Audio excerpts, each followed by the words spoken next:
मेरा नाम mark Douglas है और मैं डिसिप्लिन ट्रेडर और trading in the zone books का लेखक हूँ। मैं 1982 से एक ट्रेडिंग कोच रहा हूँ और पिछले कुछ वर्षों में मैंने इंडस्ट्री के कुछ सबसे बड़े हेज फंड और मनी मैनेजर्स के साथ, एक्सचेंजेस के कुछ सबसे बड़े फ्लोर ट्रेडर्स के साथ काम किया है। मैं जानता हूँ कि आप सभी अपने ट्रेडिंग से कंसिस्टेंट रिजल्ट्स का एक्सपीरियंस करना चाहते हैं।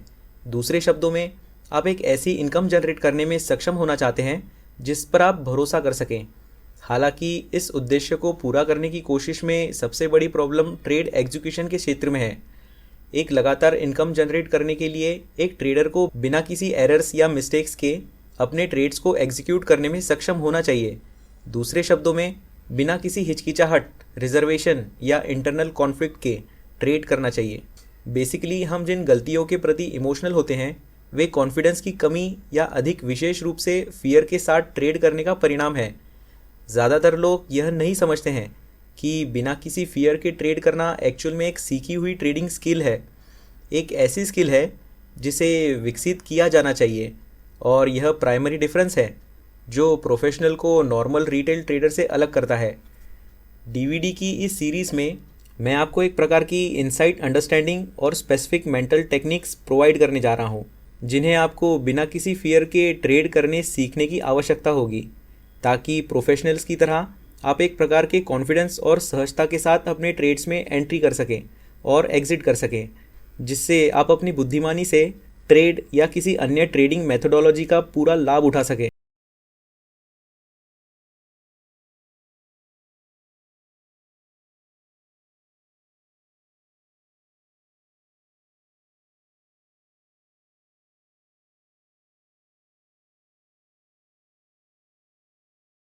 Good morning. और कितने लोग यहाँ वेस्ट कोस्ट या वेस्ट कोस्ट टाइम जोन से आए हैं? हाँ, यह ऐसा है जैसे वाई स्ट्रीट लोगों ने मुझे सुबह 6:30 बजे उठाया, जो मेरे लिए सुबह 4:30 बजे था। इसलिए जब मैं यह कहता हूँ तो हम आपके लिए यहाँ हैं, और कैमरे को नज़रअंदाज करें, एनवायरनमेंट को नज़रअंदाज करें। मेरा एक्चुअल में यही मतलब है, लेकिन साथ ही मैं चाहता हूँ कि आप लोग मेरी थोड़ी मदद करें, ठीक है?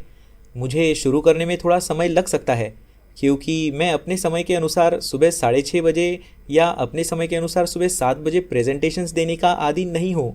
लेकिन वैसे भी हम जो करने जा रहे हैं वह यह है कि हम एक प्रोफेशनल ट्रेडर की तरह सोचना सीखने की प्रक्रिया से गुजरने जा रहे हैं। हम एक प्रोफेशनल की तरह सोचना क्यों सीखना चाहेंगे? क्या किसी को कोई आइडिया है यह क्या है? Anybody got any ideas? What's that? Make some money. Make some money. लेकिन आपको पैसा कमाने के लिए एक प्रोफेशनल की तरह सोचने की ज़रूरत नहीं है ना? इसका क्या मतलब है? एक प्रोफेशनल ट्रेडर की तरह सोचने का क्या मतलब है? मेरा मतलब है कि मैं आपसे यह पूछना चाहता हूँ कि आप में से कितने लोगों के पास ट्रेडिंग का एक्सपीरियंस है। मुझे नहीं पता कि आप कितने सालों से ट्रेडिंग कर रहे हैं, या इससे मुझे ऑडियंस की डेमोग्राफिक्स का अंदाज़ा मिलता है। मेरा मतलब है कि कितने लोग 2 या 3 साल से ज़्यादा समय से ट्रेडिंग कर रहे हैं। ज़्यादातर लोग 2 साल से कम समय से ट्रेडिंग कर रहे हैं। नए लोग हैं यहाँ, ठीक है? तो हमारे पास लगभग आधा आधा है। 2 लोगों के कहने का क्या मतलब होगा कि चलो एक प्रोफेशनल ट्रेडर की तरह सोचते हैं। Then you're not thinking like an amateur. क्या कहा? एक नॉन प्रोफेशनल की तरह नहीं सोचना, ठीक है, यह अच्छा है। लेकिन एक प्रोफेशनल और एक नॉन प्रोफेशनल के बीच अंतर के उलझाव क्या हैं? Right, consistency. Consistency. There you go. आप मेरे ह्यूस्टन वर्कशॉप में थे, है ना? बिल्कुल, कंसिस्टेंसी। दूसरे शब्दों में इसका मतलब यह होगा कि अगर मैं एक प्रोफेशनल ट्रेडर हूँ, फॉर एग्जाम्पल अगर मैं एक प्रोफेशनल बनने की आकांक्षा रखता हूँ, तो इसका एक उलझाव यह होगा कि मैं लगातार पैसा कमा सकता हूँ, क्योंकि अगर मैं एक प्रोफेशनल के रूप में ट्रेड कर रहा हूँ तो मैं एक हेज फंड मैनेजर हो सकता हूँ। आप जानते हैं कि एक प्रोफेशनल हेजर, ट्रेडिंग कंपनीज के लिए काम करना या सिर्फ एक ट्रेडर के रूप में फुल टाइम जॉब करना, जहाँ मेरी इनकम, मेरी एकमात्र इनकम एक ट्रेडर के रूप में प्राप्त होती है, और उसी तरह की पोजीशन में होना या ऐसी पोजीशन में होना जहाँ अन्य लोग आपको अपना पैसा देने जा रहे हैं या आपको अपने एसेट्स देने जा रहे हैं, ताकि आप उनके लिए पैसा बना सकें। You can make consistent money. निश्चित रूप से इसका मतलब होगा कि आप लगातार पैसा बना सकते हैं, कि आपके पास एक मेथड है। मान लें कि एक इक्विटी कर्व बनाएं जो कुछ इस तरह दिखता है। क्या यह सही है? Isn't that right? क्या आप अपना पैसा किसी ऐसे व्यक्ति को देने जा रहे हैं जिसका इक्विटी कर्व इस तरह दिखता हो? No. मैं यह नहीं कह रहा हूँ कि लोग ऐसा नहीं करते, मैं यह नहीं कह रहा हूँ कि ऐसा नहीं होता, लेकिन मैं यह कह रहा हूँ कि अगर मैंने एक प्रोफेशनल ट्रेडर बनने की आकांक्षा की है तो इसका मतलब है कि मैंने कुछ ऐसा सीखा होगा जो उन लोगों से अलग है जो ऐसा नहीं कर सकते। ट्रेडिंग के प्रति मेरे दृष्टिकोण में अवश्य ही कुछ ऐसा है जो मुझे ऐसा करने की अनुमति देता है, और मेरा विश्वास करें कि ऐसा है, बहुत कुछ है। हाँ, And believe me, there is. There's a lot. Basically, और मुझे नहीं पता कि कमरे में कितने लोगों ने ट्रेडिंग इन द जोन या डिसिप्लिन ट्रेडर के बारे में पढ़ा है। हमारे पास कुछ लोग हैं, इसलिए एक्चुअल में ग्रुप में अधिकांश लोग मुझसे या मेरे बैकग्राउंड से फेमिलियर नहीं है। सच है या नहीं? हाँ या नहीं? ठीक है, तो मैं आपको बस थोड़ा सा बताने जा रहा हूँ और बाद में और भी जानकारी दूंगा।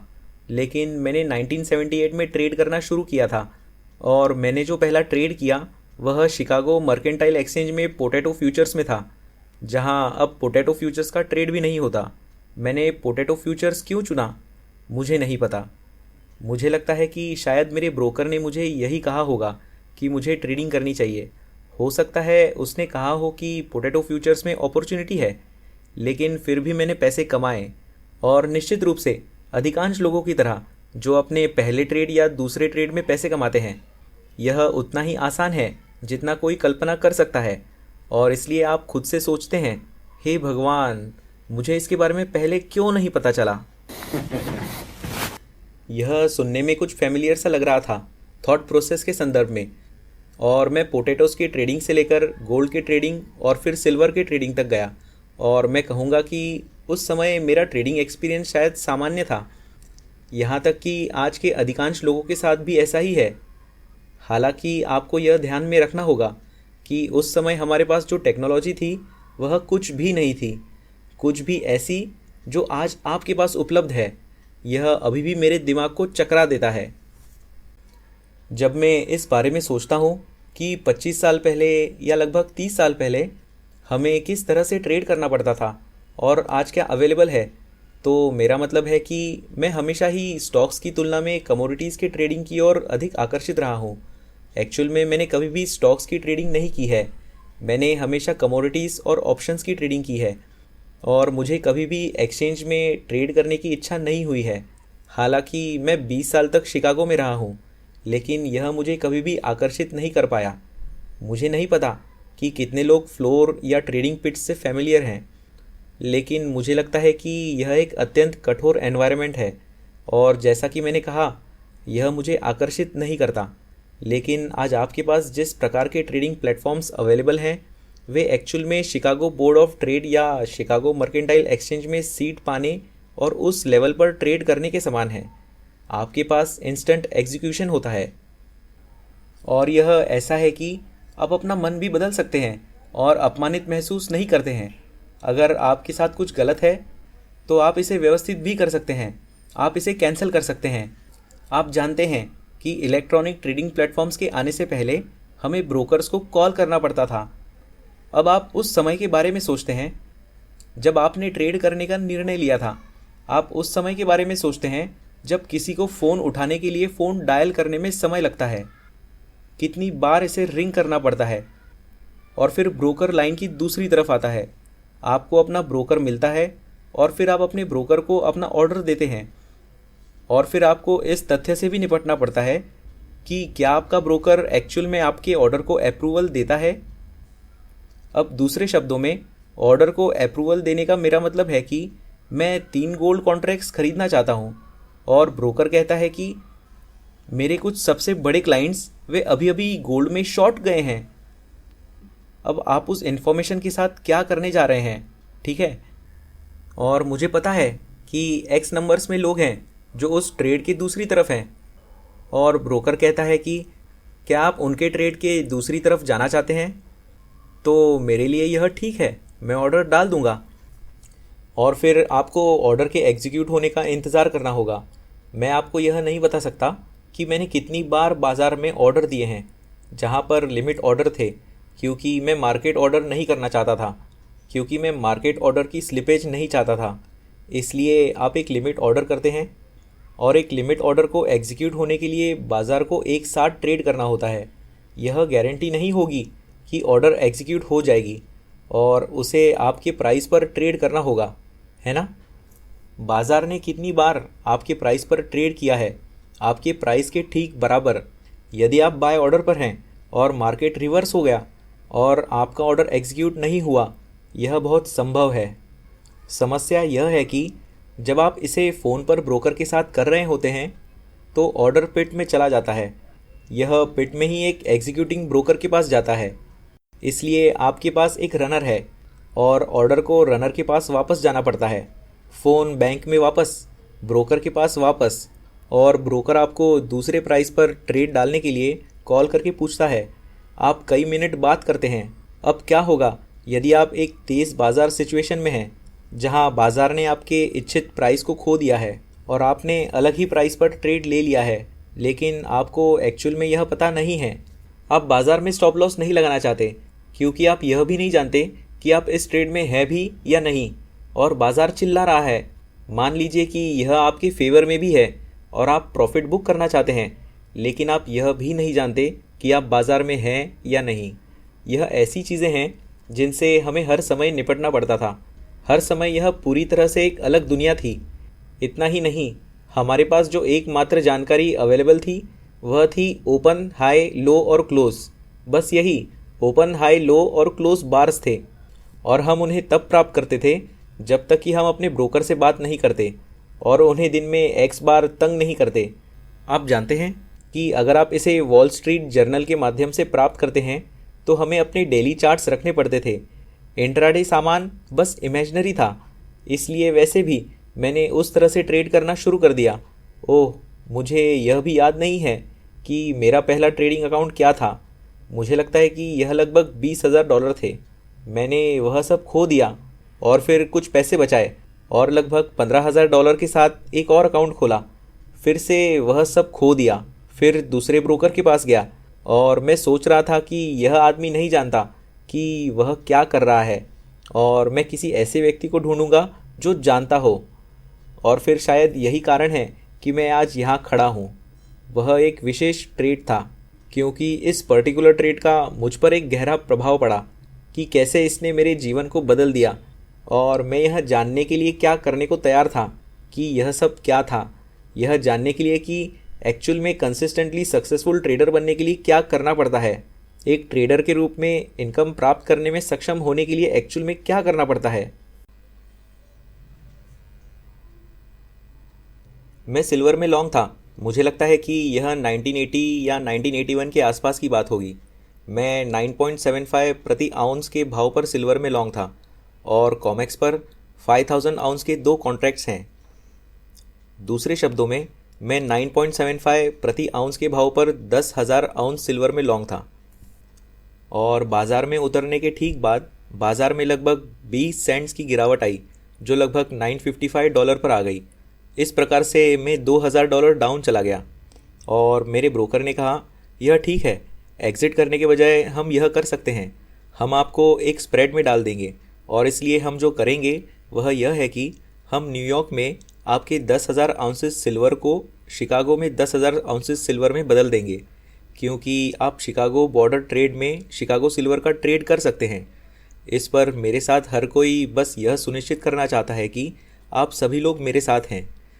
भले ही मैं आपके कई स्टॉक ट्रेडर्स को जानता हूँ, यह कॉन्सेप्ट सेम है, ठीक है। तो मैं 10,975 पर लॉन्ग हूँ। ब्रोकर मुझे शिकागो में 10,955 पर शॉर्ट कर देता है, इसलिए मेरे पास यह स्प्रेड चल रहा है, मतलब हेज। और फिर उसने कहा कि जब बाज़ार आपके फेवर में वापस चला जाता है तो हम इस स्प्रेड के शॉर्ट ट्रेड को क्लोज कर देंगे। अब उस समय को ध्यान में रखें, आप लोग आमतौर पर कमोडिटीज़ में भी कमीशंस के लिए क्या पे करते हैं, या यहाँ तक कि मुझे नहीं पता कि आप स्टॉक्स के लिए क्या पे करेंगे, लेकिन आमतौर पर एवरेज कमीशन लगभग $4 से $5 प्रति राउंड टर्न होता है। यही वह है जो आप पे करने की उम्मीद करेंगे। अब इन दिनों क्या आप कमीशन कम पे कर रहे हैं? More? Round turn? Oh, really? आप डाउ मिनी में ट्रेड करते हैं। आप डाउ मिनी के कॉन्ट्रैक्ट के लिए क्या पे कर रहे हैं? 11. 11? Oh, that's as low as I could. It started at like 30. ओ यह ठीक है, फिर भी 11। Paying 89 back in the day. Oh, okay. Well, 80 के दशक में आपको क्या लगता है कि हम उस समय कितना पे कर रहे थे? चलिए गैस करिए। Any gases? come on, give me a guess. Come on. 100. Yeah, 125 per contract. $125 प्रति राउंड टर्न कैसा रहेगा? दूसरे शब्दों में, इस हेज ट्रेड पर मुझे $250 खर्च करने पड़े, ठीक है। जब आप इस हेज ट्रेड को यहीं पर लगाते हैं तो मुझे $250 और खर्च करने पड़ते हैं।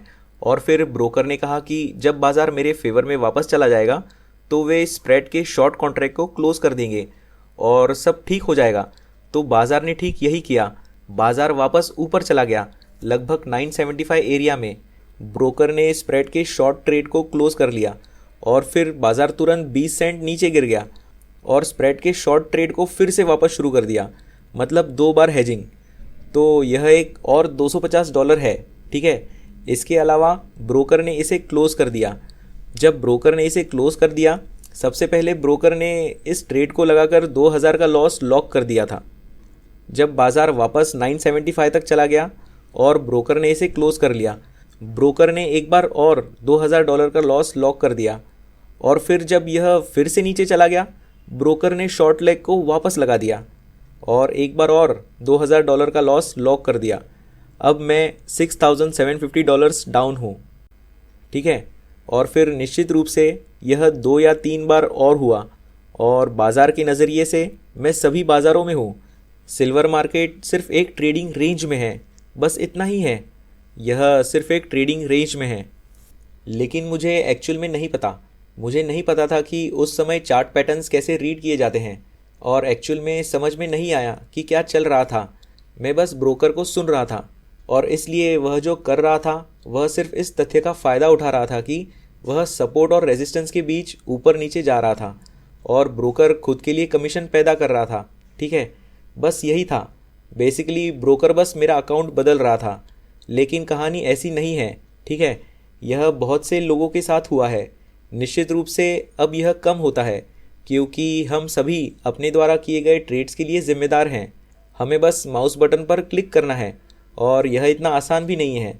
लेकिन कहानी यह है कि जैसे जैसे लॉस बढ़ता जा रहा है, ठीक है, और मैं सो नहीं पा रहा हूँ और एक्चुअल में मैं तनाव में हूँ।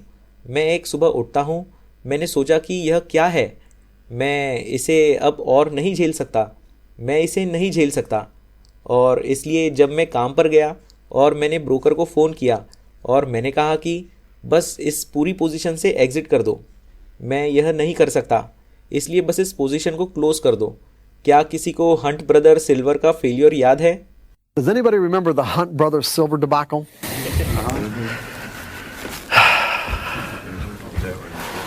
Oh, अगर मैं लिमिट अप ये शब्द कहूँ तो क्या कोई समझेगा कि मेरा मतलब क्या है? ठीक है, एक्सचेंजेस आर्टिफिशियल प्राइस लिमिट्स लगाते हैं कि किसी कमोडिटी, यहाँ तक कि किसी स्टॉक की प्राइस में किसी दिन कितना फ्लक्चुएशन हो सकता है। उसके बाद वे ट्रेडिंग बंद कर देते हैं। इसलिए हमारे पास अब इस प्रकार की मूव्स बहुत अधिक नहीं हैं। लेकिन 80 के दशक में लिमिट मूव्स एक्चुअल में काफ़ी कॉमन थी। वे एक्चुअल में थी। दूसरे शब्दों में क्या होता है कि यदि बाज़ार ऊपर चला जाता है, मान लीजिए कि सिल्वर में 50 सेंट था, मुझे ठीक से याद नहीं है कि लिमिट क्या थी, लेकिन यदि बाज़ार 50 सेंट तक ऊपर चला जाता था तो वे एक्चुअल में ट्रेडिंग बंद कर देते थे। जिसका अर्थ है कि यदि बाज़ार की बिड इस मामले में $10.25 तक बढ़ जाती थी तो ट्रेडिंग बंद हो जाती थी। समरी में इसका मतलब यह है कि $10.25 पर कोई भी व्यक्ति नहीं था, दुनिया में कोई भी नहीं था। यह बात के लिए महत्वपूर्ण है। दुनिया में एक भी व्यक्ति नहीं था जो 10.25 पर सिल्वर सेल करने को तैयार था। यदि यह एक लिमिट मूव थी, एक भी व्यक्ति नहीं था। और इसलिए जो होता है वह यह है कि बाज़ार में प्राइस बढ़ेगी, यह जानने के लिए कि एक्चुअल में कौन बेचेगा। लेकिन एक्सचेंजेस जो नहीं चाहते थे वह यह है कि एक दिन में इतना बड़ा फ्लक्चुएशन हो। 10.26 पर सेलर्स हो सकते थे या वे $11 पर सेलर्स हो सकते थे, लेकिन आप यह नहीं जानते क्योंकि एक्सचेंज कहता है कि हम 10.25 पर ट्रेडिंग बंद करने जा रहे हैं।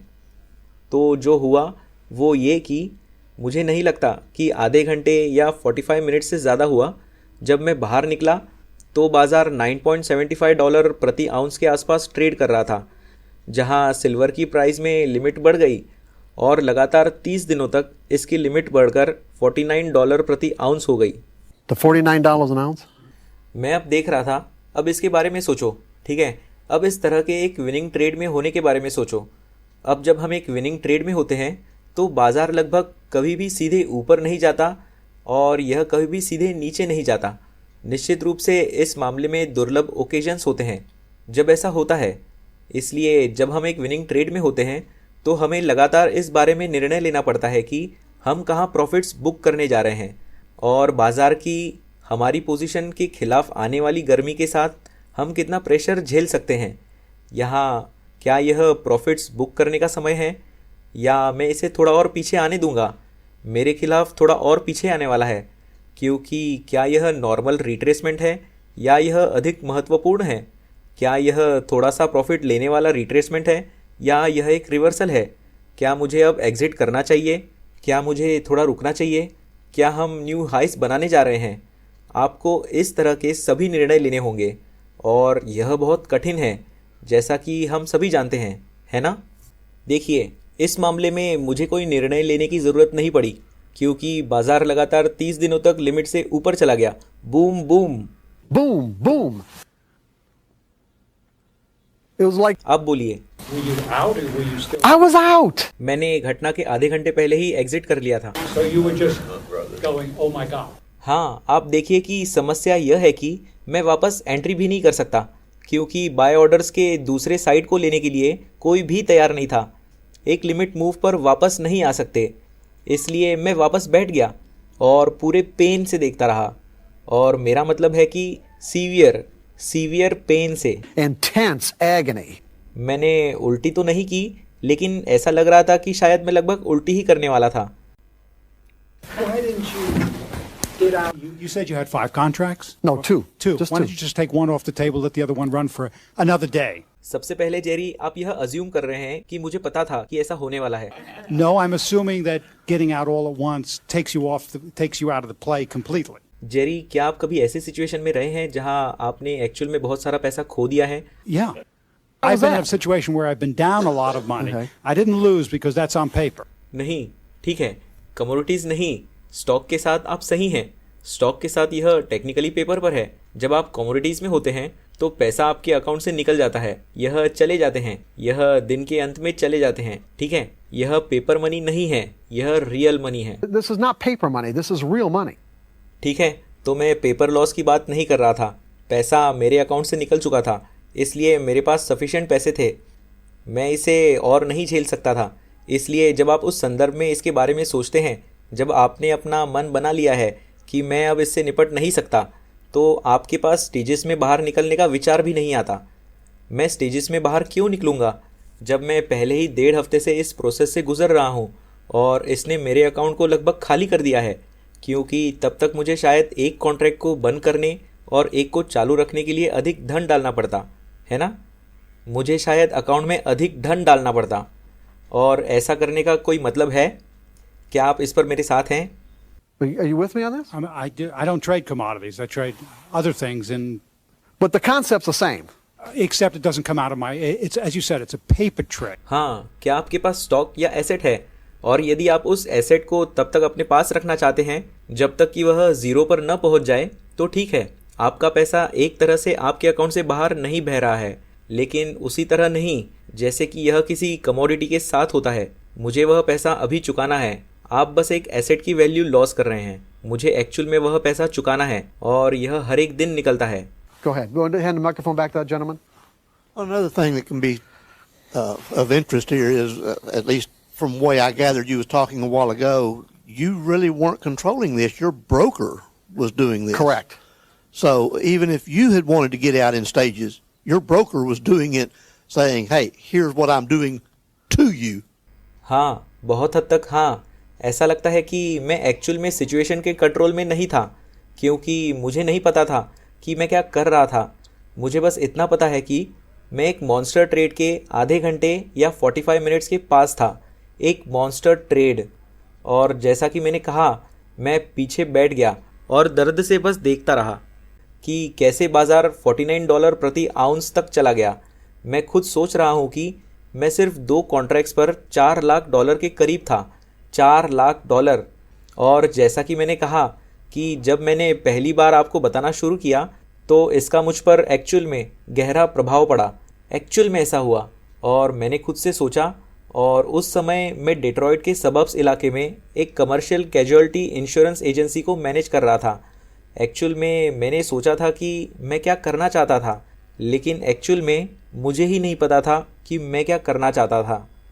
लेकिन आप जानते हैं कि मैनेजमेंट की आकांक्षा रखता था।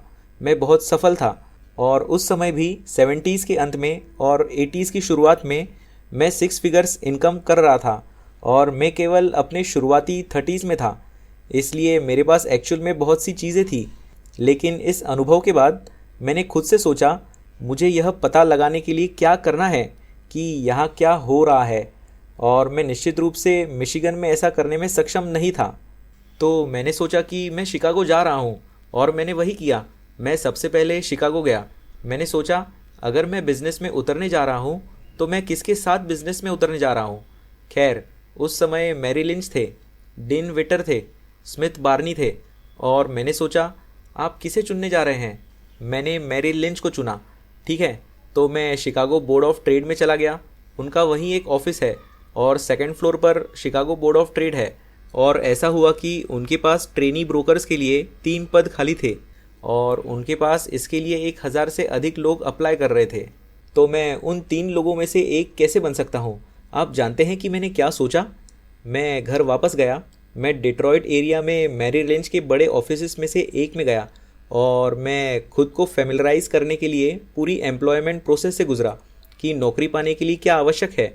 और यही वह है जो मुझे बोर्ड ऑफ ट्रेड में वह नौकरी मिली, क्योंकि उनके पास एक एप्टीट्यूड टेस्ट था और एक मल्टी पेज एप्लीकेशन था। लेकिन एप्लीकेशन के पीछे उनके पास इस तरह का एक वर्ग था, और जब आप यह एप्लीकेशन भर रहे थे तो वे चाहते थे कि आप कुछ फिलोसॉफिकल क्वेश्चंस के बारे में एक छोटा सा ऐसे लिखें। इससे पहले कि मैं बोर्ड ऑफ ट्रेड में जाऊं और एक्चुअल में उस एप्लीकेशन को भरूं, मैंने हर शब्द पर 2 हफ्तों तक चिंता की, बस यह सुनिश्चित करने के लिए कि मैंने जो 2 या 3 पैराग्राफ लिखे थे उनमें से हर शब्द पूरी तरह से सही हो। तो फिर जब मैंने अप्लाई किया, मैंने बिल्कुल वही लिखा जिस पर मैंने काम किया था।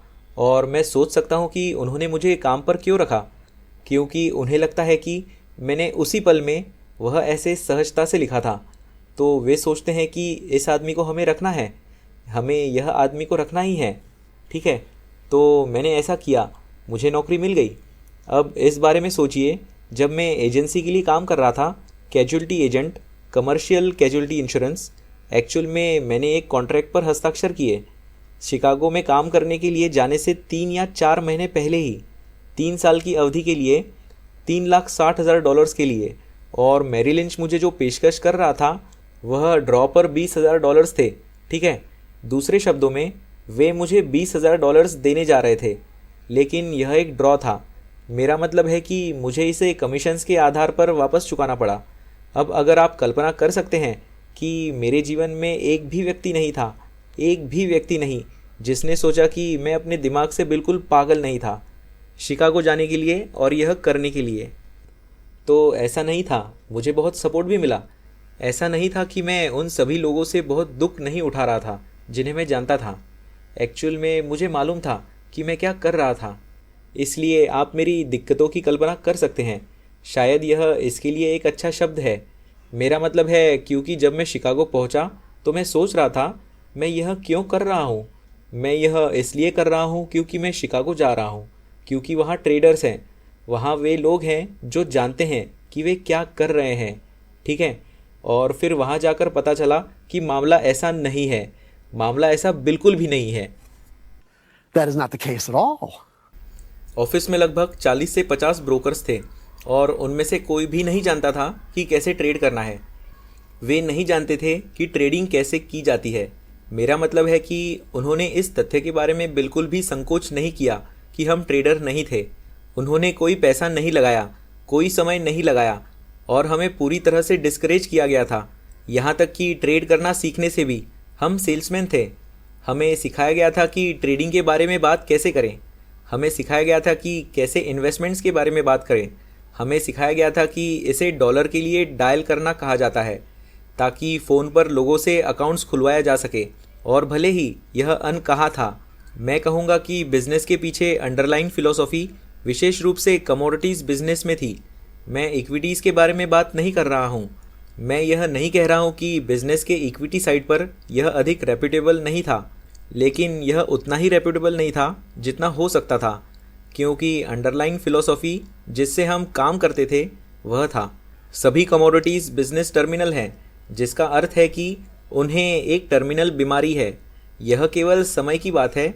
इससे पहले कि वे कहना चाहें, सभी कमोडिटी ट्रेडर्स टर्मिनल हैं और ब्रोकर के रूप में यह हमारा काम है कि जब तक वे एक्सपायर न हो जाएं, उन्हें जहां तक संभव हो उतना कंफर्टेबल बनाएं। दूसरे शब्दों में कहे तो उनके अकाउंट से जितना संभव हो सके उतना पैसा निकाल लें जब तक कि वे मार्केट छोड़कर चले न जाए। Make them as comfortable as possible until they expire. आज भी यह सोचकर मैं अचंभित हो जाता हूँ कि जब मैं मैनहट्टन में 30 डे ट्रेनिंग क्लास में गया था और वहाँ दुनिया भर से लगभग 80 से 90 लोग ब्रोकर थे, और वह आदमी और वह व्यक्ति जो उस समय मैरिल लिंच कमोडिटीज़ का हेड था, उसका नाम जॉन कैनहिनी था। और जब वह हमारे क्लास को लेक्चर देने आया, और आज तक मुझे नहीं पता कि उसने ऐसा क्यों कहा, लेकिन उसने जैसे कहा नमस्ते, उसने शुरुआत की और उसने इन शब्दों के साथ शुरुआत की, एवरेज मैरिल लिंच कस्टमर्स 6 महीनों में अपना सारा पैसा खो देते हैं। और यह सच था, कमोडिटीज़ में, इक्विटीज़ में नहीं, कमोडिटीज़ में। और यह सच था, यह लगभग ऐसा ही था। लोगों को अपना अकाउंट खोने में लगभग 6 महीने लगे और मैंने कहा कि बस अगले अकाउंट पर जाएं। इसलिए यहाँ मैंने इस बिज़नेस और इस इंडस्ट्री के बारे में जानने के लिए शिकागो जाने के लिए यह 6 फिगर्स इनकम छोड़ दी। और यहाँ मैं एक सिचुएशन में हूँ और यह ऐसा था जैसा मैंने कहा कि यह भयानक था, बिल्कुल भयानक। तो मैंने सोचा ठीक है, मैं ट्रेडिंग फ्लोर पर लोगों से दोस्ती करूँगा। उन्हें पता होना चाहिए कि वे क्या कर रहे हैं। फ्लोर ट्रेडर्स जानते हैं कि वे क्या कर रहे हैं। खैर, मुझे पता चला कि ज़रूरी नहीं है कि ऐसा ही हो।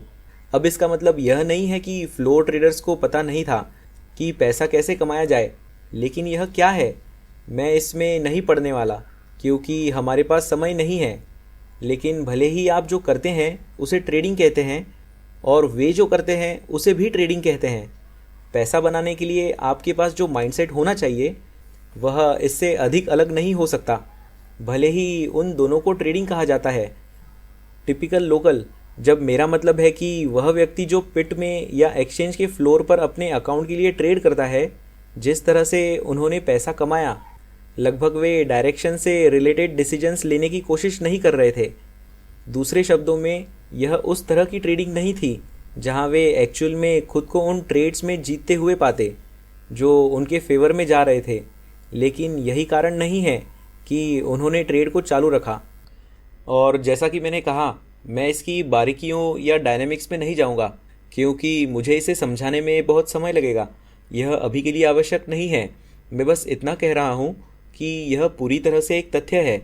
इससे पहले कि मैं शिकागो छोड़ूं और एरिज़ोना चला जाऊं, शिकागो मर्केंटाइल एक्सचेंज ने मुझसे पूछा और मैंने लगभग 6 महीने तक इस पर काम किया।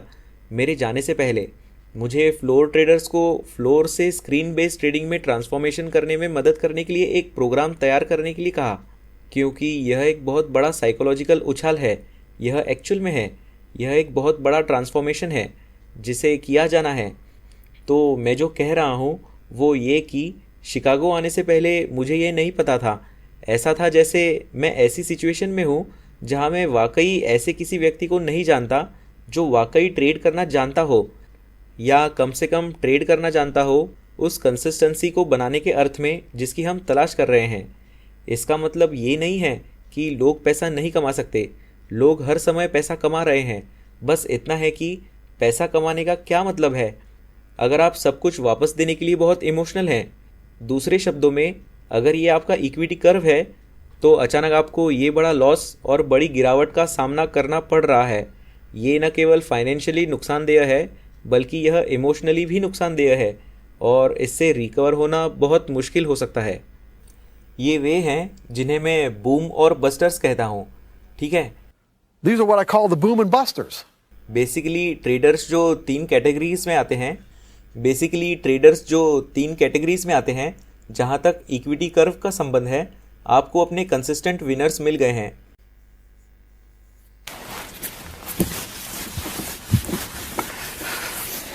वे ट्रेडर्स जिनके पास कंसिस्टेंट विनर्स हैं, आपको अपने कंसिस्टेंट विनर्स मिल गए हैं।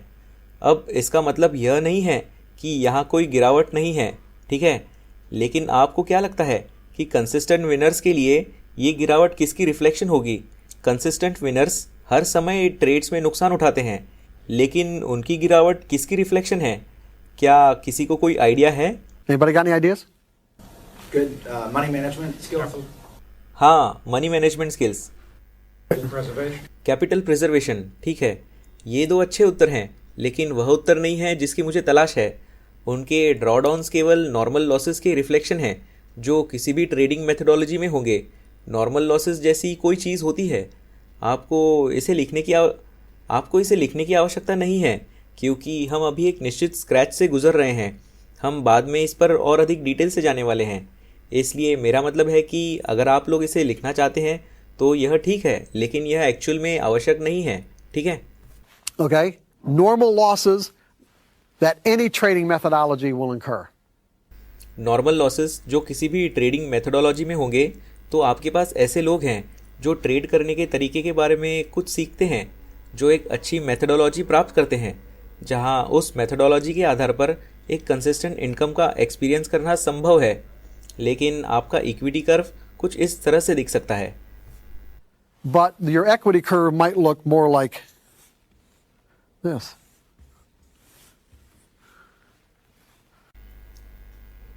अधिकांश लोग जो बूम एंड बस्ट के साइकिल्स का अनुभव कर चुके हैं, वे मंदी के साइकिल्स का उपयोग करते हुए कहेंगे कि बाजार में कुछ ऐसा हुआ जिसके कारण यह हुआ।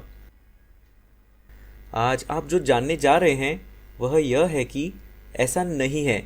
भले ही ऐसा प्रतीत हो, लेकिन ऐसा नहीं है।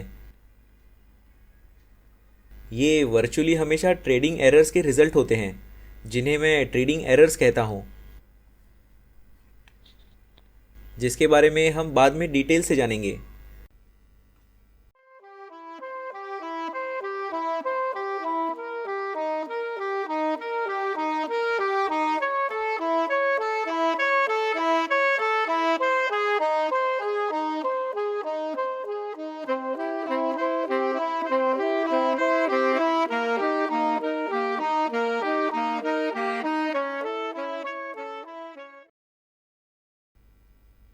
यहाँ ये जेंटलमैन और यहाँ कुछ लोग हैं जिन्हें मेरे बैकग्राउंड के बारे में कोई जानकारी नहीं है। मैं इसमें थोड़ा और आगे जाने वाला हूँ और मैं बस कुछ ही देर में आगे बढ़ने वाला हूँ। मैं एक ट्रेडिंग कोच बन गया और काम कर रहा था। मैं लगभग 17 वर्षों तक ट्रेडिंग कोच रहा। मैं एक्चुअल में अब इसे ज़्यादा नहीं करता। मैं सिर्फ अपने खुद के ट्रेडिंग पर ज़्यादा फोकस करता हूँ। लेकिन जब मैं स्पेशली 80s और 90s में अधिकांश समय में था, मैंने बहुत से फ्लोर ट्रेडर्स के साथ काम किया और एक बार हमने बूम और बस्ट के बारे में बात की थी। जिन फ्लोर ट्रेडर्स के साथ मैंने काम किया, उनमें से एक शायद शिकागो बोर्ड ऑफ ट्रेड में 5 सबसे बड़े बॉन्ड ट्रेडर्स में से एक था। और जब मैं उससे मिला तो वह समय मई 1992 के आसपास था और जनवरी 92 से लेकर मई 1992 में मेरी उससे मुलाकात तक। यह एक ऐसा व्यक्ति है जिसने सिर्फ अपने लिए ट्रेड किया। उसने किसी फर्म के लिए ट्रेड नहीं किया। उसने सिर्फ शिकागो बोर्ड ऑफ ट्रेड के बॉन्ड पिट में अपने अकाउंट में ट्रेड किया। उसके अकाउंट में $12 मिलियन आए और गए। उसका एक बहुत बुरा दिन था और वह मेरे एक वर्कशॉप में शामिल हुआ। मैं एक व्यक्ति से मिला और उसने कहा कि आपको इस व्यक्ति से मिलना चाहिए। उसने मुझे फ़ोन किया, हमने कुछ अपॉइंटमेंट्स की और लगभग 1 महीने बाद उसकी पत्नी का एक घबराया हुआ फ़ोन आया मुझे, जिससे मैं कभी मिला भी नहीं था। यहाँ तक कि मुझे यह भी नहीं पता था कि वह कौन है। मुझे उसकी पत्नी का एक घबराया हुआ फ़ोन आया। उसने कहा कि क्या आपको मालूम है कि वे अपना घर खोने वाले हैं अगर मैं उसके साथ कुछ नहीं करता। उसके पास एक पर्टिकुलर दिन था जो बहुत बुरा था। एक्चुअल में एक बुरा दिन। तो खैर, मैंने उसके साथ जुलाई 1992 में काम करना शुरू किया और जुलाई 1992 से लेकर साल के अंत तक उसने साल का अंत लगभग $6.6 मिलियन के साथ किया। अब यह बहुत ज़्यादा नहीं लग सकता है क्योंकि उसके जीवन में उतार चढ़ाव आते रहे हैं, लेकिन उसने कभी भी एक साल का अंत 700, 650 या $700,000 से अधिक के साथ नहीं किया था। तो उसके पास लगभग $6 मिलियन थे और इसलिए वह छुट्टी पर चला गया। वह अपने साथ एक किताब ले गया जिसका नाम था the coming collapse of bond market. यह 1992 के दिसंबर के अंत या जनवरी 93 के शुरुआत में हुआ होगा। और अब अगर किसी को उस समय बॉन्ड मार्केट याद है तो रैली वापस आई। मार्केट ने शानदार हाइट्स को हासिल करने के लिए रैली निकाली, लेकिन इस बीच उसने बॉन्ड मार्केट के कोलैप्स के बारे में पढ़ा था, इसलिए वह हर दिन बाजार में जा रहा था वही सोच लेके, ठीक है, और $6 मिलियन बर्बाद कर रहा था जब तक कि वह उस पॉइंट पर नहीं पहुंच गया जहां उसके पास लगभग 2 मिलियन ही बचे थे। और उसे लेकर मुझे नहीं पता, शायद फरवरी के मध्य तक, और वह इतना हताश हो गया था कि उसने कहा, अरे क्या तुम जानते हो, मैं कुछ भी करने को तैयार हूँ, ठीक है, अब ध्यान रखो, मैं कुछ भी करने को तैयार हूँ। यह जेन्युइन था, यह ईमानदार था। और मैंने कहा कि यदि आप कुछ भी करने को तैयार हैं तो आपको यह करना होगा। मैं उसके साथ क्या काम कर रहा हूँ? मैंने जो देखा वह यह है कि वह एक्चुअल में एक दिन में लगभग 1 घंटे से अधिक समय तक फोकस्ड रहने में सक्षम था। अब इस आदमी को ट्रेड करना पसंद था। मेरा मतलब है कि वह पिट में रहना पसंद करता था। वह इसके हर हिस्से से प्यार करता था। उसके लिए खुद को इससे दूर करना सबसे कठिन समय था। लेकिन अगर वह एक्चुअल में लगातार पैसा बनाना चाहता था तो मुझे लगा कि एक दिन में 1 घंटा इसके बारे में था, क्योंकि एक दिन में 1 घंटे के बाद वह अपना फोकस खोना शुरू कर देता था और फिर वह लापरवाह भी होने लगता था।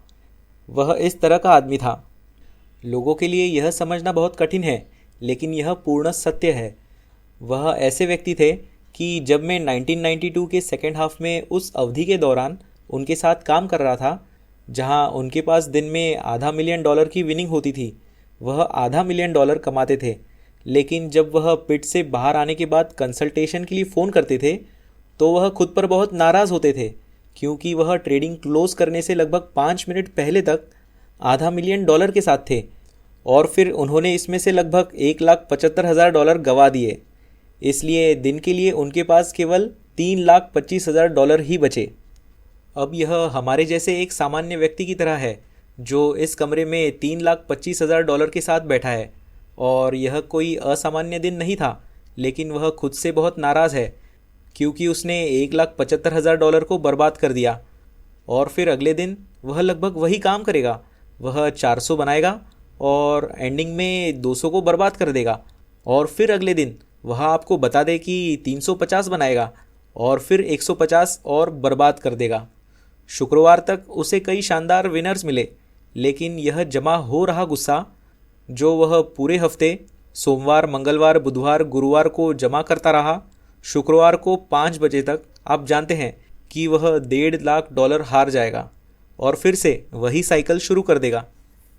तो अब यह ऐसा है जैसे मैं कह रहा हूँ। आप जानते हैं कि विशेष रूप से एक फ्लोर ट्रेडर के रूप में आपको एक्चुअल में फोकस रहना होगा जब आप उस लेवल पर ट्रेड कर रहे हो जिस पर उसने ट्रेड किया था, जहां आप सैकड़ों या कभी कभी हज़ारों कॉन्ट्रैक्ट्स का ट्रेड कर रहे हैं। अगर किसी को बॉन्ड मार्केट के बारे में कुछ भी पता है तो हम जानते हैं कि बॉन्ड कॉन्ट्रैक्ट में एक इंक्रीमेंटल प्राइस चेंज $31.25 है, ठीक है, तो यह एक टिक होगा। तो दूसरे शब्दों में, यदि बॉन्ड एक टिक ऊपर चला गया तो आपके एक कॉन्ट्रैक्ट में आप $31.25 कमाएंगे। अगर यह एक टिक नीचे चला गया और आप एक कॉन्ट्रैक्ट लॉन्ग थे तो आप $31.25 खो देंगे। वह एक समय में 1000 कॉन्ट्रैक्ट्स का ट्रेड करेगा। इसका मतलब है कि एक इंक्रीमेंटल टिक प्राइस चेंज $31,250 था, $31,250। अब किसी ने अगर कभी बॉन्ड को चलते हुए देखा है तो यह 5, 10, 15 टिक्स की तरह आगे बढ़ता है। Like that. केवल इतना ही नहीं, प्राइस वैक्यूम कहा जाने वाला कुछ हो सकता है। प्राइस वैक्यूम्स से हर कोई परिचित है। आप जानते हैं कि प्राइस वैक्यूम से मेरा क्या मतलब है। इसका मतलब है कि अगर बॉन्ड 106.10 पर है तो आप लोग शायद बॉन्ड के प्राइजेस से परिचित नहीं हैं। 106.10 वह अंतिम पोस्ट की गई प्राइस थी कि कुछ हो सकता है, और अगर आप लॉन्ग हैं कुछ ऐसा हो सकता है जहां कोई और ऑफ़र नहीं है और अगली पोस्ट की गई प्राइस 106 इवन है। इसका मतलब है कि बाज़ार 10 टिक्स नीचे चला गया बिना इवन और 0.10 के बीच कोई ट्रेड हुए, बिल्कुल भी ट्रेड नहीं था। जिसका मतलब है कि अगर आप लॉन्ग हैं तो आपने बस उसी पल में 1000 कॉन्ट्रैक्ट्स पर $31,250 खो दिए। This is quite common. इसलिए आपको एक्चुअल में फोकस करना होगा। So you really have to be focused. यह ऐसा होगा जैसा आप इस लेवल पर ट्रेड कर रहे हो। मैं एक एनालॉजी बनाऊंगा। यह लगभग ऐसा है जैसे कि कुछ एनालॉजीज़ हैं। एक, यह ऐसा है जैसे कि आप NBA प्लेऑफ में हैं। यह 7 गेम का NBA फाइनल है, 1 मिनट बचा है और स्कोर बराबर है। कोच किसी ऐसे व्यक्ति को भेजने जा रहा है जो एक्चुअल में फोकस्ड है। अगर कोच को लगता है कि आपका ध्यान भटक गया है और आप अपने खेल पर नहीं हैं तो आप उस खेल में शामिल नहीं होने जा रहे हैं। You think you're going to get in that game? इस तरह से आप पिट में इस तरह की सिचुएशंस में होते हैं। इस तरह का माइंडसेट आपको बनाए रखना होता है, क्योंकि भले ही आप डिस्ट्रैक्टेड हो जाते हैं और दूर हो जाते, ऐसी बिट्स और ऑफर्स हो सकते थे जो आपको आपके ट्रेड से बाहर कर देते, जो अचानक से सूख जाते। मतलब जब लोग पिट में बिट लगा रहे होते हैं और ऑफ़र कर रहे होते हैं तो वे हैंड सिग्नल्स का उपयोग कर रहे होते हैं और वे आपको बता रहे होते हैं कि वे खरीदना चाहते हैं या वे बेचना चाहते हैं और कितने लोग हैं, और वहाँ सैकड़ों लोग चिल्ला रहे होते हैं। अब ये बिट्स और ऑफ़र्स सूख सकते हैं, क्योंकि जब आप आँखों से संपर्क बनाते हैं और आप इशारा करते हैं तो आप कहते हैं ठीक है, हमें एक ट्रेड मिला है, और फिर आप अपने ट्रेड को अपने ट्रेडिंग कार्ड में लिखते हैं। करंटली यह एक इलेक्ट्रॉनिक हैंड हेल्ड डिवाइस है। आप एक ट्रेड करते हैं और फिर आप अपने ट्रेड से बाहर हो सकते हैं और अपना प्रॉफिट ले सकते हैं। जब इस तरह की चीज़ें होती हैं, ये प्राइस वैक्यूम्स, आप बुरी स्थिति में हो सकते हैं और बस एक पल की नज़र की बात हो सकती है जिसका उपयोग आप अपने ट्रेड से एग्ज़िट करने के लिए करने जा रहे हैं। अब समय चला गया है। उसने अपने हाथ नीचे कर लिए। ओह, मैं मुश्किल में हूँ। मैंने पाया कि वह दिन में लगभग 1 घंटे तक परफेक्ट माइंडसेट बनाए रख सकता है, और यही मैंने कहा कि यदि आप एक्चुअल में ईमानदार हैं, यदि आप एक्चुअल में कुछ भी कर सकते हैं, तो आप दिन में केवल 1 घंटा ही ट्रेड करिए। और वह इससे सहमत थे और उन्होंने कहा दिन में 1 घंटा। मैंने कहा कि इससे एक्चुअल में कोई फ़र्क नहीं पड़ेगा। वह शुरू में कन्विंस थे कि वह किस घंटे काम करेंगे, इससे बहुत फ़र्क पड़ेगा, लेकिन इससे एक्चुअल में कोई फ़र्क नहीं पड़ा। वह इतने अच्छे थे ट्रेडिंग में। एक्चुअल में ऐसे अन्य बॉन्ड ट्रेडर्स थे जिनके साथ मैं काम करता हूँ। उन्होंने कहा कि उन्हें ट्रेड करते हुए देखना मतलब माइकल जॉर्डन को बास्केटबॉल खेलते हुए देखने के बराबर होता है। वह इतने अच्छे थे ट्रेडिंग में, और इसलिए उन्होंने एक दिन में सिर्फ 1 घंटा लगाया, और क्योंकि वह जानते थे कि उनके पास सिर्फ 1 घंटा है, वह एक्चुअल में फोकस्ड थे, और उन्होंने उस एक दिन के लिए एवरेजली $1,75,000 कमाए, या एवरेजली 1 घंटे प्रतिदिन के लिए, ठीक है। लेकिन वह एक चरम बूम और बस्टर का उदाहरण होगा। दिमाग में बूम और बस्टर के बारे में उस तरह की अवधारणा है, ठीक है। और फिर आपके पास लगातार हारने वाले लोग भी हैं जिनके इक्विटी कर्व इस तरह दिखते हैं। People whose equity curve looks like that. अब मैं अपनी सिचुएशन पर वापस आता हूँ। जब मैं शिकागो गया तो मैं सोच रहा था कि ठीक है, आप जानते हैं कि मेरे पास काफ़ी पैसे हैं। मैंने एजेंसी में अपनी हिस्सेदारी बेच दी, लेकिन साथ ही मेरी लाइफस्टाइल काफ़ी महंगी थी। जैसा कि आप कल्पना कर सकते हैं, मेरे पास मिशिगन में एक घर था, मेरी एक गर्लफ्रेंड थी, एक बहुत ही महंगे खर्चे वाली गर्लफ्रेंड, और उसकी 2 बेटियां उसके साथ रहती थी, और मेरे पास शिकागो में एक बहुत महंगा अपार्टमेंट और एक पोर्श कार थी, और मेरी ज़िंदगी ठीक थी, और मैं हर वीकेंड उनसे मिलने के लिए आता जाता रहता था। इसलिए एक्चुअल में मेरी सिचुएशन यह थी कि मैं एक्चुअल में उस तरह की लाइफस्टाइल को उस पैसे से बनाए नहीं रख सकता था जो मेरे पास थी। बिना एक ट्रेडर के रूप में सक्सेसफुल हुए, और यह वैसे भी पूरा विचार था। मैंने सोचा कि ठीक है, मुझ में एक ट्रेडर के रूप में जो भी कमी रह जाएगी मैं उससे पूरा करूँगा। और दिलचस्प बात यह है कि मुझे सीक्रेटली एक अन्य ब्रोकरेज फर्म के साथ अपना ट्रेडिंग अकाउंट खोलना पड़ा।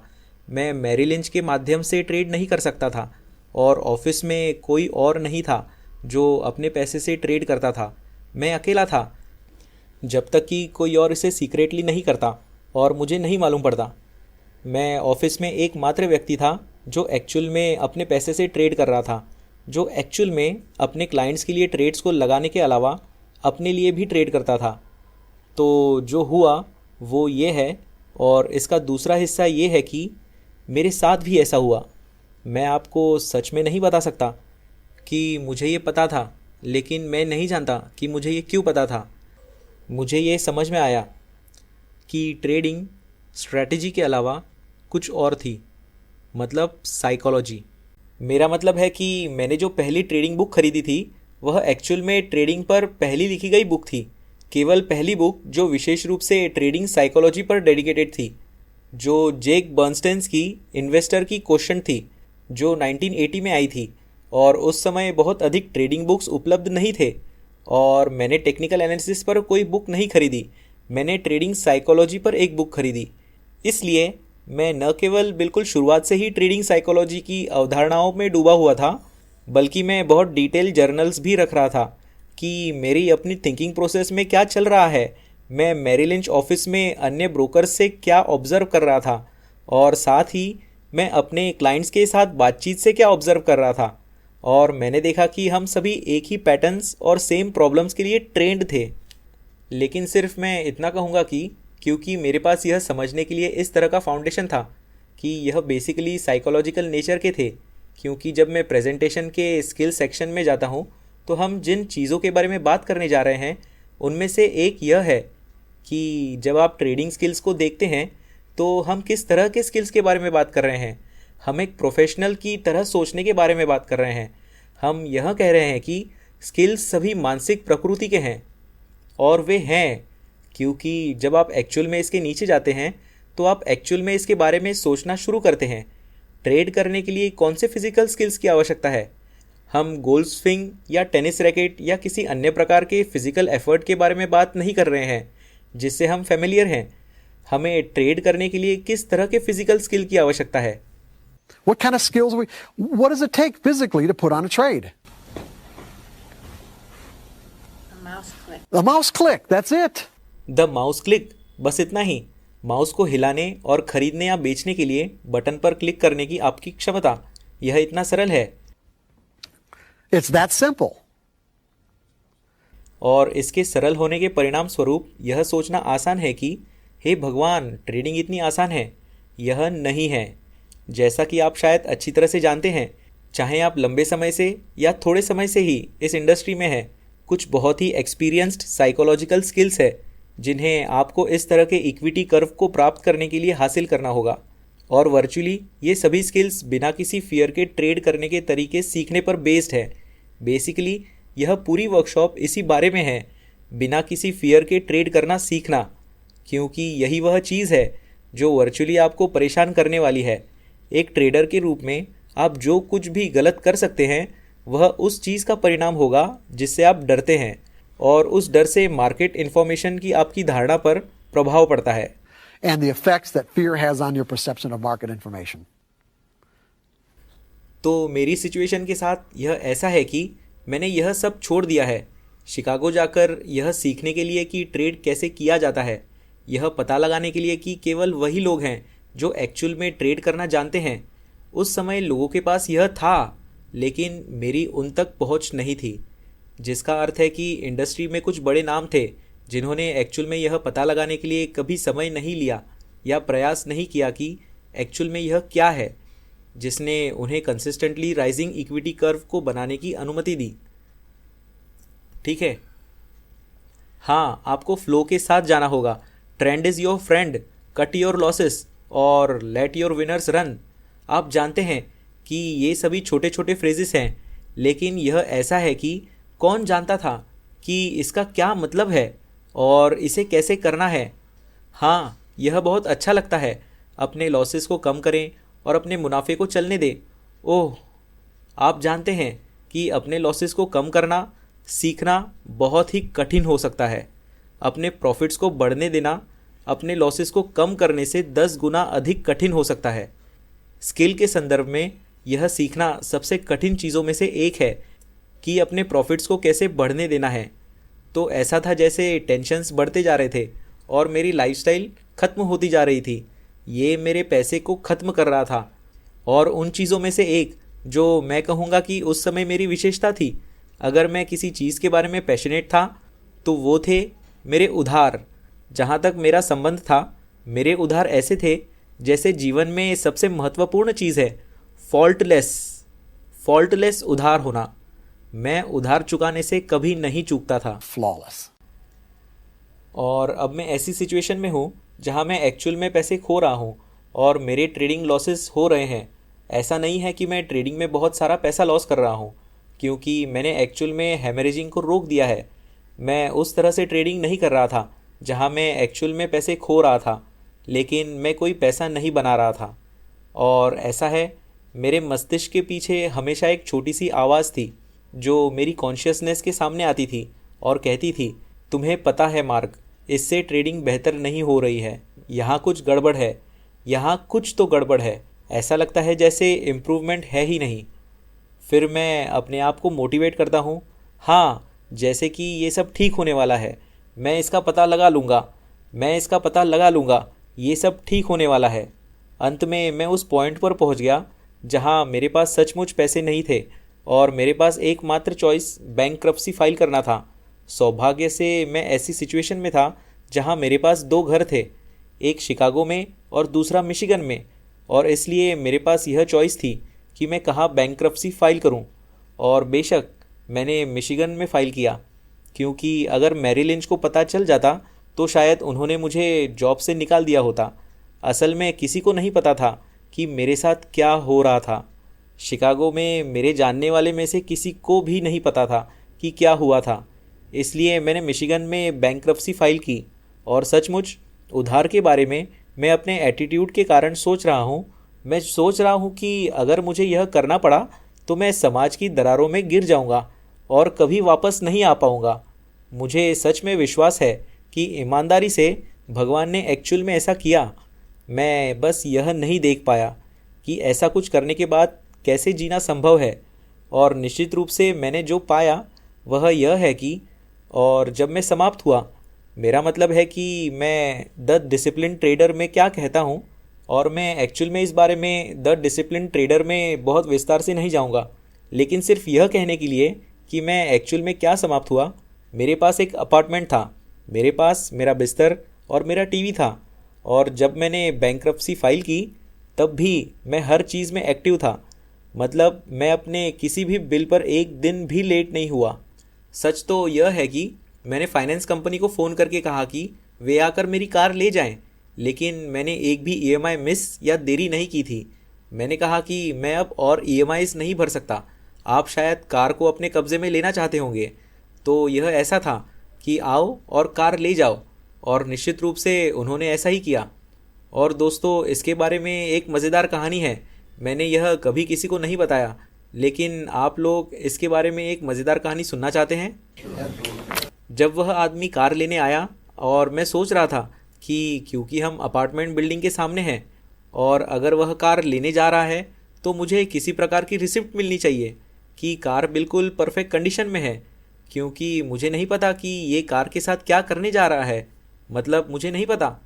तो यह ऐसा है, और उस आदमी ने मुझे कहा कि वह रिसिप्ट नहीं देगा, और इसलिए मैंने उसे चाबियां नहीं दी, और इसलिए उसने अपने बॉस को फ़ोन किया, और मैंने दूसरी तरफ उसके बॉस को उस पर चिल्लाते हुए सुना।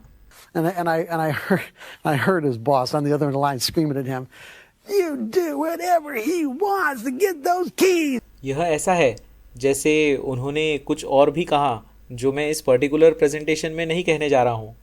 लेकिन हाँ, यह ऐसा था जैसे आप जानते हैं कि कोई आपको कार देने को तैयार है, उन्हें इसे वापस लेने की भी ज़रूरत नहीं है, लेकिन यह ऐसा है जैसे कि उन्हें रिसीट तो दे दी जाए। लेकिन किसी भी मामले में मुझे जो एहसास हुआ, मेरा मतलब है कि आप इसके बारे में सोचते हैं, यह ऐसा है जैसे जब आप अपनी एसेट्स के आधार पर खुद को डिफ़ाइन करते हैं जैसे कोई भी व्यक्ति कुछ भी लॉसेस करता है, आपके पास एक इंटरनल रिप्रेजेंटेशन है और आपके पास एक एक्सटर्नल रिप्रेजेंटेशन है, और अब मेरे अंदर और बाहर जो था उसके बीच एक इनकंसिस्टेंसी थी जिस तरह से मैंने खुद को डिफाइन किया था, और इसलिए इसे सुलझाना होगा। और मुझे इसका एहसास हुआ, और इसमें एक्चुअल में बहुत समय भी नहीं लगा। मुझे याद नहीं कि इसमें कितना समय लगा, लेकिन यह ऐसा था जैसे मैरी लिंच में मेरी अभी भी नौकरी थी। तो एज अ रिज़ल्ट मेरा मतलब है कि यह ऐसा है, मैंने सोचना शुरू कर दिया, ठीक है सब कुछ ठीक हो जाएगा। मैं अपने सबसे बुरे फियर में था। मेरा मतलब है कि वह मेरा सबसे बुरा फियर था। मेरा मतलब है कि जब यह फियर मेरे दिमाग में सबसे आगे आता था तो मुझे लगता था कि वह मेरा सबसे बुरा फियर था। अब मैं इसमें हूँ और मुझे एहसास हो रहा है कि मुझे लगता है कि मैं ठीक हो जाऊँगा, मैं हेल्दी हूँ, मैं अभी भी सोच सकता हूँ कि मैं ठीक हो जाऊँगा। और जब मुझे यह एहसास हुआ कि मैं ठीक हो जाऊँगा, तब एक ट्रेडर के रूप में मेरे लिए चीज़ें बदल गई। और यह मेरी सिचुएशन के बारे में दिलचस्प बात है कि ज़्यादातर लोगों को ये दो चीज़ों का अनुभव करने का लाभ नहीं मिलता है। पहली, मेरे पास यह जानने का फाउंडेशन था कि यह सब वैसे भी साइकोलॉजिकल था, इसलिए मेरे पास वे सभी चीज़ें थीं जिन पर मैं उस पॉइंट तक काम कर रहा था। और दूसरी, जब आप एक ट्रेडर के रूप में बाहर निकलते हैं, मेरा मतलब है कि जब आप एक्चुअल में बाहर निकलते हैं तो आपको अब और ट्रेड करने का मौका नहीं मिलता, क्योंकि आपके पास कोई पैसा नहीं होता है। लेकिन मैं ऐसी सिचुएशन में था जहां मुझे अभी भी ट्रेड करने का मौका मिला, भले ही मैं अन्य लोगों के पैसे के साथ काम कर रहा था। मुझे अभी भी हर दिन ट्रेड करने का मौका मिला, और इसलिए अपने सबसे बुरे फियर के एक्सपीरियंस करने के परिणाम स्वरूप इस एहसास पर आना कि मैं ठीक होने जा रहा हूँ, और फिर उसी समय ऐसी पोजीशन में होना जहाँ मैं बाज़ार के साथ बातचीत करने में सक्षम हूँ। यह ऐसा था क्योंकि मेरे पास खोने के लिए अब कुछ नहीं था, कुछ भी नहीं था। यह इस तरह था, बाज़ार मेरे लिए पूरी तरह से बदल गया। ऐसा लगा जैसे मैंने अपनी आंखें मूंद ली थी, जो अचानक से हट गई, क्योंकि बाज़ार अलग था, क्योंकि मुझे अब कोई फियर नहीं था। मैं बार बार वही पैटर्न्स देख रहा था। पहले भी मैं वही पैटर्न्स देख रहा था, लेकिन अलग तरीके से। मैं एक तुलनात्मक रूप से केयरफ्री स्टेट ऑफ माइंड से सेम पैटर्न्स देख रहा था, और उस तुलनात्मक रूप से केयरफ्री स्टेट ऑफ माइंड ने मुझे अपने ट्रेड्स में इतनी आसानी और सहजता के साथ एंट्री और एग्जिट की अनुमति दी, जिसकी मैं पहले कल्पना भी नहीं कर सकता था। और फिर जो हुआ वो ये कि मैंने अपने क्लाइंट्स के लिए कंसिस्टेंटली पैसा कमाना शुरू कर दिया। और यहाँ तक कि एक बहुत ही अच्छी कहानी भी है, जहाँ मेरा मतलब है बहुत सारी अच्छी कहानियाँ हैं जो मैं आपको मैरी लिंच में अपने क्लाइंट्स के बारे में बता सकता हूँ। लेकिन एक मामले में मुझे एक आदमी विरासत में मिला जो उस समय इलिनॉइस मेनफ्रेम कंप्यूटर्स के स्टेट का हेड था, और वह इंडिया से था, और उसने अपना खुद का ट्रेडिंग प्रोग्राम बनाया था, और वह इसे करने के लिए स्टेट के कंप्यूटर का उपयोग करता था। और इसलिए टेक्निकली उसका मैरी लिंच के साथ एक अकाउंट था, लेकिन अकाउंट में फ़ंड्स नहीं थे क्योंकि उसने अपना सारा पैसा खो दिया था। लेकिन उसके पास अभी भी अकाउंट था, उसने अभी भी अकाउंट बनाए रखा था, और इसलिए मुझे वह क्लाइंट के रूप में विरासत में मिला। और वह मुझे हर दिन फ़ोन करता था, और वह मुझसे बस इतना ही कहता था। जैसे मैंने फ़ोन उठाया, वह यह नहीं कहता हाय आप कैसे हैं, वह कहता है कि मुझे डेटा दें, जैसे मुझे हाई लो और क्लोजिंग बताएं। और इसलिए हमने लंबे समय तक इस तरह से बातचीत की। खैर, वह अपने खुद के डे ट्रेडिंग सिस्टम के साथ आया, जो अंततः अच्छा था क्योंकि उसने और मैंने इस पर एक साथ काम करना शुरू कर दिया था। उसके पास इसके लिए इंटरनल प्रोग्राम था, लेकिन उसके पास ट्रेडिंग के लिए कोई मनी मैनेजमेंट पैरामीटर्स नहीं थे।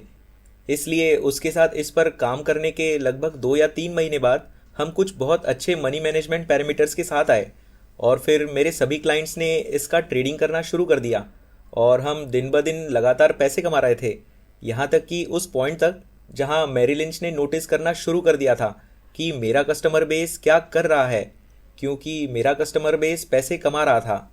और वह आदमी इस पॉइंट पर पहुंच गया जहां वह सोच रहा है कि ठीक है, ये सभी लोग अब मेरे काम से प्रॉफिट कमा रहे हैं, मुझे भी यह करने में सक्षम होना चाहिए। और उसने अपने पत्नी से बात की कि वह उसके अकाउंट में फ़ंड्स डालने के लिए $5,000 डाल दें। अब मुझे नहीं पता कि उसके साथ क्या हुआ, हमने पर्सनल डिस्कशन नहीं की, इसलिए मुझे नहीं पता कि उसके अकाउंट में कोई पैसा क्यों नहीं था। वह आदमी पागल था। ऐसा था जैसे उसने पैसा डाला, उसने अपने अकाउंट में पैसा डाला और 2 दिन बाद सब पैसा गायब हो गया। यह ऐसा था जैसे उसने मुझे फ़ोन किया और कहा कि ठीक है, यह करो। मैंने कहा कि एक पल रुको, सिस्टम ऐसा करने के लिए कहता है। उसने कहा नहीं नहीं नहीं नहीं नहीं, मुझे परवाह नहीं है कि सिस्टम क्या कहता है।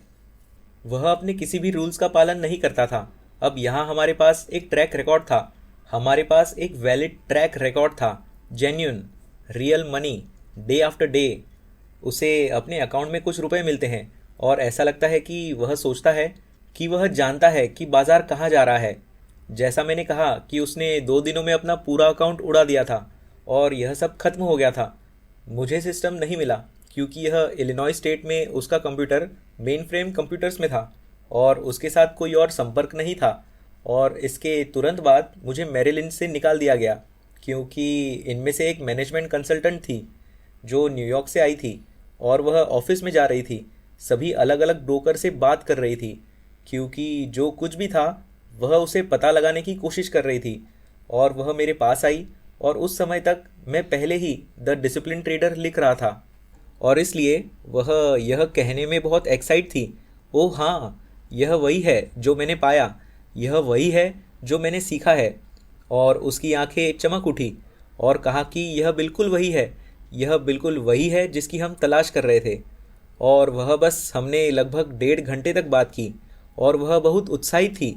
और फिर उसने कहा मुझे जाकर बताना होगा, आप उसका नाम ऑफिस मैनेजर को क्यों नहीं बताते, ठीक है। और वह मुझसे दूर चली गई। 10 मिनट बाद वो ऑफिस मैनेजर के पास गई और 10 मिनट बाद ऑफिस मैनेजर आया और कहा कि आप अपना सामान पैक करो और निकल जाओ। ठीक उसी समय और वहीं पर अपना सामान पैक करें और बाहर निकल जाएं। इस तरह से मैं एक्चुअल में एक ट्रेडिंग कोच बन गया क्योंकि तब तक आप फ्लोर ट्रेड को जानते थे, क्योंकि मैंने फ्लोर ट्रेडर्स से दोस्ती कर ली थी। मैं यह जानने के लिए दोस्त बना रहा था कि वे कैसे ट्रेड करते हैं और उस तरह की चीज़ें। खैर, वे सलाह के लिए मेरे पास आने लगे तब जब मैं मैरीलैंड में था। और क्योंकि यह बहुत छोटी कम्युनिटी है इसलिए यह बात चारों ओर फैल जाती है, खासकर तब जब आप जानते हैं कि लोगों को एक्चुअल में उस तरह की सलाह से मदद मिल रही है जो आप उन्हें दे रहे हैं। और मैं जानता हूँ कि मैंने कई फ्लोर ट्रेडर्स को उनके ट्रेडिंग को बदलने में मदद की थी। और इसलिए जो हुआ वह यह था कि मुझे क्लियरिंग फर्म्स द्वारा काम पर रखा जाने लगा। क्लियरिंग फर्म से मेरा यह मतलब है कि किसी एक्सचेंज के फ्लोर पर ट्रेड करने के लिए आपको किसी फाइनेंशियल इंस्टीट्यूशन के माध्यम से अपने ट्रेड्स को क्लियर करना होगा। और इसलिए यह ऐसा है जैसे ये आपके जैसे ही ट्रेडर्स हैं, उनके पास अपना खुद का अकाउंट है, लेकिन उन्हें क्या करना है, उन्हें अपने ट्रेड्स को क्लियर करना होगा। जैसा कि मैंने कहा कि एक्सचेंज में प्रमुख क्लियरिंग फर्म्स में से एक है। खैर, जो होता है वह यह है कि अब यह ऐसा नहीं है, लेकिन 80s की शुरुआत में या 80s के मध्य में क्लियरिंग फर्म्स कुछ मायनों में लगभग फैमिली ऑपरेशंस की तरह थी, जहां क्लियरिंग फर्म्स के मालिक वे सभी फ्लोर ट्रेडर्स को जानते थे, वे उनके दोस्त थे, वे एक साथ पार्टी करते थे। आप जानते हैं कि क्रिसमसेस और हॉलीडेज़ और उस तरह की चीज़ें। और इसलिए यदि कोई फ्लोर ट्रेडर डेबिट हो जाता है, हर कोई जानता है कि डेबिट जाने से मेरा मतलब क्या है। दूसरे शब्दों में, आपके अकाउंट में पॉजिटिव बैलेंस होना चाहिए। खैर, फ्लोर ट्रेडिंग की समस्या यह है कि आज नहीं बल्कि पहले जब आप फ्लोर पर ट्रेड करते थे तो आपको अपने ट्रेड्स को ट्रेडिंग कार्ड पर रिकॉर्ड करना पड़ता था। दूसरे शब्दों में, यदि आप और मैं एक ट्रेड में एंटर कर रहे हैं जहां मैं लॉन्ग जा रहा हूं और आप शॉर्ट जा रहे हैं, तो मैं जो करूंगा वह यह है कि हम अपने बैच के एक्रोनिम नाम को लेंगे और इस कार्ड पर रिकॉर्डेड हमारा क्लियरिंग हाउस नंबर और हमने कितने कॉन्ट्रैक्ट्स का ट्रेड किया। मान ले कि आप 10 कॉन्ट्रैक्ट शॉर्ट हैं और मैं 10 कॉन्ट्रैक्ट लॉन्ग हूँ, और जिस प्राइस पर हमने एक ट्रेड किया है वैसे उन कार्ड्स को एंड ऑफ द डे तक चालू नहीं करना पड़ता था, और फिर वे सभी मेल मिलाप कर लेंगे, जिसका अर्थ है कि सभी डिफरेंट ट्रेड्स और सभी डिफरेंट क्लियरिंग फर्म्स के सभी ट्रेडर्स के बीच यह सब एक सेंट्रल क्लियरिंग ऑपरेशन में चला जाएगा, ताकि यह पता लगाया जा सके कि कौन लॉन्ग है और कौन शॉर्ट है, किसके अकाउंट से कितना पैसा निकल रहा है। और डिफरेंस ट्रेड्स को आउट ट्रेड्स कहा गया था। जिसका अर्थ है कि आपने सोचा कि मैंने 10 कहा और मुझे लगा कि हम इसे 100 के लिए कर रहे हैं, ठीक है? तो हमें 90 ट्रेड्स में डिफरेंस मिला है। ये ऐसे आउट ट्रेड्स थे जिन्हें अगले दिन मार्केट खुलने से पहले रिजॉल्व करना था, जो एक पूरी तरह से अलग दुनिया है और हम इस सब में डिटेल में नहीं जा रहे हैं। लेकिन मैं बस इतना कह रहा हूँ, लोगों के लिए दिन के दौरान ओवर ट्रेड करना असामान्य नहीं होगा और क्लियरिंग फर्म्स को एंड ऑफ द डे तक इसके बारे में पता भी नहीं चलेगा। उदाहरण के लिए मैरिल लिंच में मेरे साथ काम करने वाले लोगों में से एक, आखिरकार वह एक मैथमेटिक्स के प्रोफेसर थे, एक्चुअल में एक अच्छे आदमी थे। उन्हें बिल्कुल भी ट्रेडर नहीं होना चाहिए था, बिल्कुल भी नहीं। मेरा मतलब है कि शिकागो मर्केंटाइल एक्सचेंज में वह वन लॉट ट्रेडर थे, जिसका मतलब है कि उन्होंने केवल एक कॉन्ट्रैक्ट का ट्रेड किया, एक कॉन्ट्रैक्ट इन और एक कॉन्ट्रैक्ट आउट, और अंत में उनके अंदर की ताकतें बढ़ रही थी, जहां वह इस तथ्य से फ्रस्ट्रेटेड हैं कि वह इससे जीवन यापन नहीं कर सकते हैं। वह बस इसे चला रहे हैं, जहां एक दिन वह टूट गए और इस वन लॉट ट्रेडर ने क्लियरिंग फर्म को लगभग खत्म कर दिया। दूसरे शब्दों में कहे तो उसके पास कई हज़ार S&P हैं, कई हज़ार कॉन्ट्रैक्ट्स हैं, जहां अन्य लोग उन ट्रेड्स में हैं और बाजार उनके खिलाफ जा रहा है। इसलिए उसने अकेले ही एक क्लियरिंग फर्म को लगभग बंद कर दिया। इसलिए जो हुआ वह यह है कि क्योंकि लोग डेबिट हो गए, जिसका अर्थ है कि वे अंत में हार गए, क्योंकि शायद वे $25,000 या 50 या $1,00,000 से नीचे चले गए। क्लियरिंग फर्म का मालिक यह नहीं कहना चाहता था, अरे आप तब तक ट्रेड नहीं कर सकते जब तक आप इसे चुका नहीं देते। उन्हें इससे नीचे काम करने के लिए वापस पिट में नहीं जाने देना चाहता था, ठीक है? जब आपके पास इन परेशान करने वाले 4 या 5 या इन जैसे परेशान करने वाले 15 ट्रेडर्स हो जाते हैं जो लगातार डेबिट्स चल रहे हैं, तो आप थोड़ा चिंतित होने लगते हैं। और इसलिए उन्होंने जो शुरू किया, उन्होंने मुझे इन लोगों के साथ काम करने के लिए हायर किया। अधिकांश इन्फॉर्मेशन, अधिकांश अवेयरनेस, मान ले कि ये बुक्स द डिसिप्लिन ट्रेडर और trading in the zone in floor traders के साथ डेली बेसिस पर काम करने की वजह से आए हैं। Came from me working with these floor traders on a daily basis. And it was, I'm laughing because obviously it was quite a trip working with these guys. और मैं हंस रहा हूँ क्योंकि जाहिर तौर पर यह एक जर्नी थी, इन लोगों के साथ काम करना, क्योंकि वे आपके और मेरे जैसे नहीं हैं। यह एक्चुअल में सबसे अच्छा तरीका है जिससे मैं बहुत अधिक डिटेल में जाए बिना इसे डिस्क्राइब कर सकता हूँ। वे आपके और मेरे जैसे बिल्कुल नहीं हैं। इसलिए वैसे भी यह इस तथ्य का एक लंबा खींचा हुआ इंट्रोडक्शन है कि हम यहाँ जिस बारे में बात कर रहे हैं वह यह है कि आप लोगों के पास एक्चुअल में एक वंडरफुल ट्रेडिंग मेथडोलॉजी है, जहाँ आपके लिए इस ट्रेडिंग मेथडोलॉजी द्वारा प्रोवाइड की जाने वाली पोटेंशियल का फुल एडवांटेज उठाकर कंसिस्टेंट इनकम कमाने की अपार संभावना है। लेकिन मैं कहूँगा कि शायद यह कहना अनफेयर नहीं होगा। It wouldn't be unfair for me to say कि शायद कुछ ऐसा है जिसे मैं प्रॉफिट गैप कहूँगा, पोटेंशियल और आपके बॉटम लाइन रिजल्ट्स के बीच का गैप। यह पोटेंशियल है, यह आपके बॉटम लाइन रिजल्ट्स हैं। this is the potential, this is your bottom line results. ज़्यादातर लोग सोचते हैं कि जब उन्हें पता चलता है कि यह गैप मौजूद है तो किसी तरह मार्केट के बारे में अधिक लर्निंग से यह भर जाएगा। और आप आज यहाँ जो सीखने आए हैं वह यह है कि यह बिल्कुल भी सच नहीं है। You have to learn more about yourself. आपको अपने बारे में और अधिक सीखना होगा, और आप अपने ट्रेडिंग प्लेटफॉर्म और मार्केट के साथ कैसे बातचीत करते हैं ताकि आप इस गैप को भर सकें।